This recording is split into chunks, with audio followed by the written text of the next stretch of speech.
Hey guys, I'm Allie Vogt. I'm sitting down with the owner of Blanchard Insurance, Mike Tonsetic, to go over some of the recent law changes that you may have seen in the news or online for the anti-soliciting law in regards to roofers. So I'm sure you've seen a little bit, I have too, but let's talk to an expert in the industry to see his opinion and go a little more in depth. So Mike, do you want to take it away? Yeah, thanks, Allie. Yeah, it's a great topic.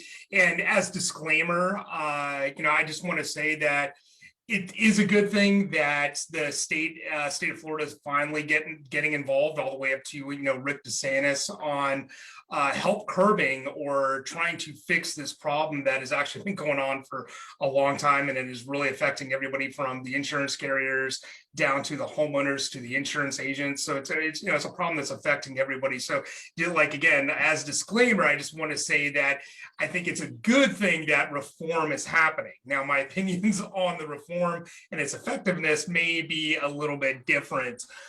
So yeah, I mean, some of the recent reform they've recently passed is anti-soliciting laws for roofing companies when it comes to the homeowners. So what it's trying to do is curb a lot of the door knocking, a lot of the door hangers, a lot of the fraud that is going on. So if there, a hailstorm basically happens in, let's say, Lake Mary, well, guess what? In Sanford, in Altamont Springs and Winter Springs, you're going to find roofers everywhere knocking on doors saying, get a free roof. So the recent reform is designed to actually curb that. In my opinion, is it going to curb some of it? Yes, but I think it's going to have a very minimal impact, because going all the way back to 2008 when this problem really started, it literally started where a hailstorm happened and a roofer put up a sign in one yard saying, hey, we help this client and, basically get a free roof for their insurance. So they're actually putting a sign in the yard of the person who they were already putting the free roof on their house.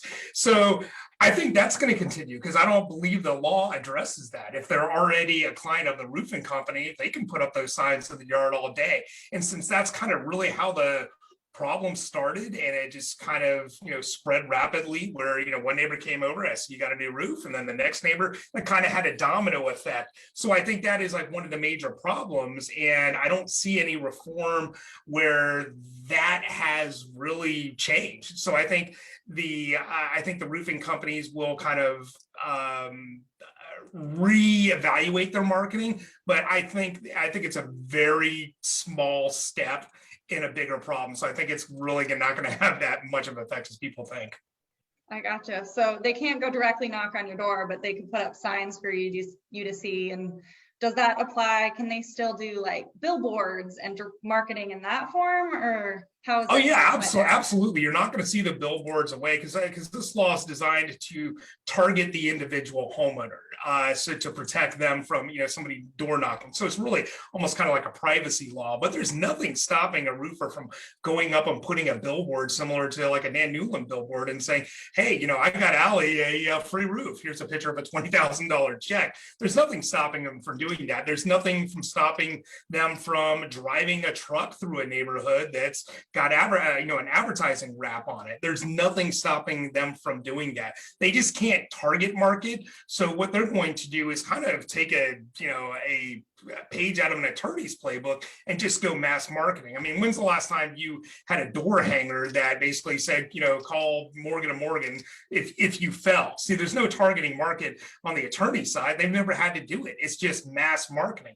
They can put up billboards, they can put television commercials on, they can go in your social media feeds. So even though they're not specifically target marketing an individual, it's actually going to work out better for them, because they can just have more mass appeal. And that's what they will do. They will just take a play out of like any attorney's playbook. I mean, I know we discussed this before, but last time I went out to Mount Dora, I mean, there was just one billboard after another of call a public adjuster, call a roofer, get a new roof. And I think, in my personal opinion, that has more appeal to a greater audience than just simply saying, well, you can't door knock anymore. Okay, so they're still allowed to mass market, do all that. It's just limiting a very small portion of marketing, of going directly to you and talking to your face, more or less. Correct, yes. What happens with phones? Are they allowed to call you still, or is that being limited with this too? Well, that's a great question, and that comes down to policing. There is reform on that's already been passed years ago on car warranties, and I actually remember getting a class action lawsuit check that I applied for from, I believe it was a Toyota dealership or a Jeep dealership or something along those lines, and I got like $25 out of it. But and it was about unsolicited calling to people about car warranties.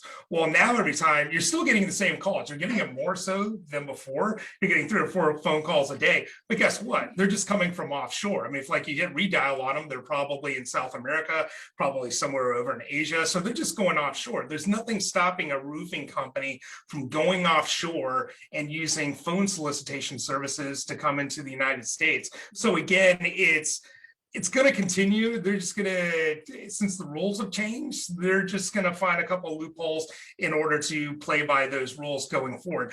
So I don't think that's going to happen. And I also think what they may try to do is, because we saw this in the last hailstorm that I believe hit on race day, maybe it was out in Daytona Beach, where some hail landed in Daytona Beach, and you saw a lot of people just getting a phone call within like 15 minutes over the next couple hours. Hey, do you have hail damage? And we're a roofing company. We're going to help you out. So I think they're going to not necessarily call up and say that they're trying to sell you a roof. I think it's going to be more of almost like a PSA. They're going to call you up and say, hey, just wanted to let you know, as a public service, I'm calling to let you know there was a hailstorm in your area. So guess what? You may want to just check if you have hail damage. I'm not selling you a roof. I'm just doing this to protect you. So I think they're going to kind of bend the laws into that degree when I think about it. I gotcha. So it's a small step. It's not going to mitigate the problem entirely. It's a little step in the right direction, but it's not going to have the effect that we're all hoping for. Correct. Okay, I gotcha. Where do public adjusters come into the picture with this? You can kind of look at it and use the analogy of looking at it from a chiropractor and a personal injuries relationship. You will have people who go into the chiropractor and the chiropractor goes, oh, you got hurt in an auto accident? Well, you need to call this personal injury attorney and get your appointment paid for and whatnot. So I think we'll see a lot of indirect marketing being done that way. Again, like going out to Mount Dora, I saw as many roofing billboards as I did public adjuster billboards. There's nothing stopping from the public adjuster from referring to the roofing company. So I think you will see that type of third-party relationship develop, no different, like I said before, between attorneys and chiropractors. I think the attorneys, how they've leaned on the chiropractors to incoming business, I think you will see that. I also, and we've already seen this already, and it's amazing how quickly it came about, though, was third-party referral services. Like on the personal injury side, it's 1-800-PAIN. It's 411-PAIN or whatever it is. And, Ask Gary and whatnot that everybody knows, seen on TV, radio, and everywhere else. I've already started seeing it in roofing. There's like roofclaim.com, which subs workouts to other roofing contractors. So that there's nothing stopping from third-party solicitation services and referral services as well. And I think you're going to see a lot of those start popping up. A 1-800-ROOF, fix my roof, or whatever it is. You're going to see a lot of that popping up in advertising. Again, it's basically saying, okay, well, if these are the new rules, we're just going to figure out a way to do business. Because it's not going to go away. I mean, it's literally become as big business as the law firms have. It certainly seems so. Well, hopefully this small step is a move in the right direction, and we're going to see some additional changes moving forward.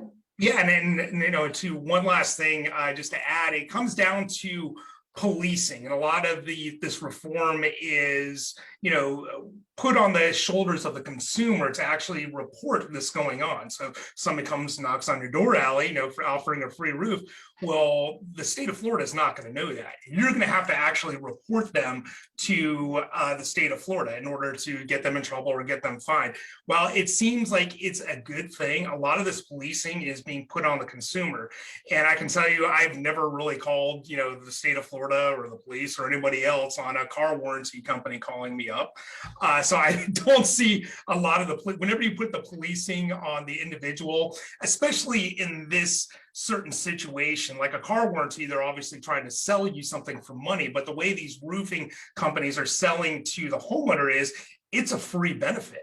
it's not selling a solar panel where you're going to have to lease. And, yes, there is, an intrinsic value that you're going to get down the road. No, you're getting a free roof now is how they're selling it. So you're not going to really see a lot of people policing that. They're probably just going to say, no, thank you.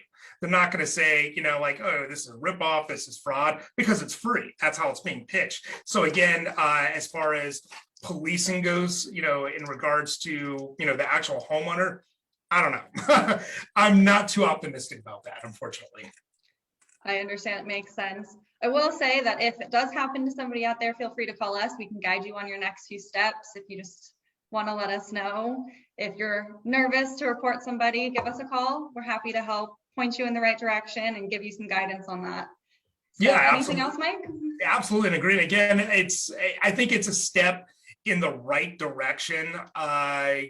Whenever they reform any insurance laws, it always starts with a small step. I mean, when sinkhole fraud started happening, it started with a small step, and a lot of times it was the wrong step. So I think it's a step in the right direction, but I don't hold out hope that it's going to fix a major problem overnight. I think people have to have patience. I think when they're looking at, actual cash value on roofs and higher deductibles and higher premiums, in all transparency, I think that is probably going to be the only inevitable solution to this problem. So.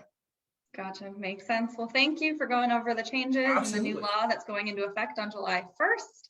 If anybody has any additional questions, feel free to reach out. Mike's information and mine is on the screen. You can reach out directly or call our office, 407-788-8640, and we are all here to help. Thanks, Allie. Thanks, Mike.